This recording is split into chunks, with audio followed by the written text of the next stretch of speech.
Bonjour, en ces temps de crise, je vais vous montrer une fonction de Word qui permet en fait d'éditer des PDF, puis ensuite une petite astuce qui permettra de travailler sur des images dans Word. Donc j'ai ici deux fichiers. Le premier, fiche de poste, est un fichier qui a été imprimé, sur lequel quelqu'un a pris des annotations et qui a été scanné par la suite. Et le deuxième fichier, c'est un fichier qui contient un imagier. D'accord ?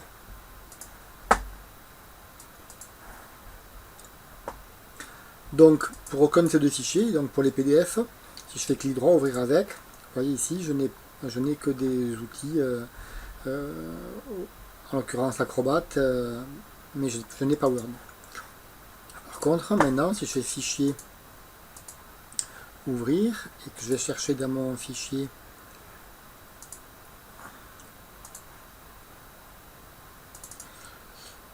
que je cherchais donc dans mon dossier le fichier, je prends le premier fiche de poste, j'ai un petit message qui m'informe que Word va convertir le PDF.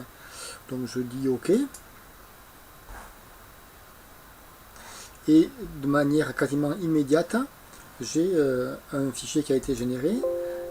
Donc j'active la modification du fichier, et vous voyez, c'est devenu du texte, d'accord, alors que je n'avais pas du texte au départ, j'avais une image. Hein. Alors effectivement, il peut y avoir des petites erreurs qui sont liées à la qualité de l'image, mais c'est bien fait. Et ensuite, le texte manuscrit a été intégré dans un bloc d'images. Voilà.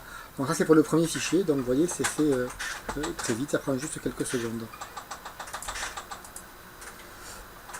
Maintenant, je vais le faire à mon deuxième fichier.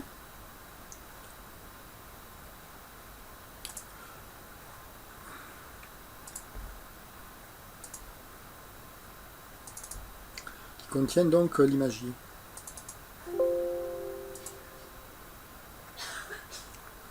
Alors, voilà.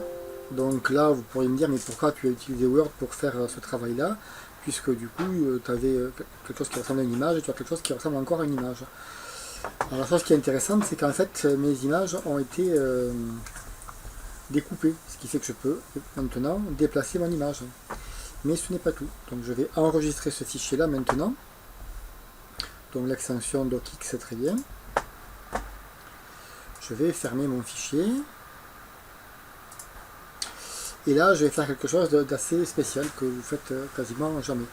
Bon, je vais d'abord sauvegarder mon travail. Donc j'ai fait un copier-coller. Et mon fichier dupliqué, je vais changer l'extension. Il s'appelait .docx et je vais le remplacer par zip. Oui, je veux vraiment faire ça. Et maintenant, qu'est-ce que je vais faire? Je vais extraire mon dossier, en fait mon fichier zip qui est en fait un dossier compressé. Donc je vais l'extraire. Ça a créé un dossier. Et dans ce dossier qui a été créé, il y a un dossier Word et un dossier média. Et ce dossier média, en fait, contient chacune des vignettes qui avaient été sélectionnées dans le fichier PDF. Donc en fait, ça permet d'éviter de faire en précisément 12 copies d'écran sur une partie du fichier d'image initial, pour avoir toutes les images séparées. Voilà, enjoy!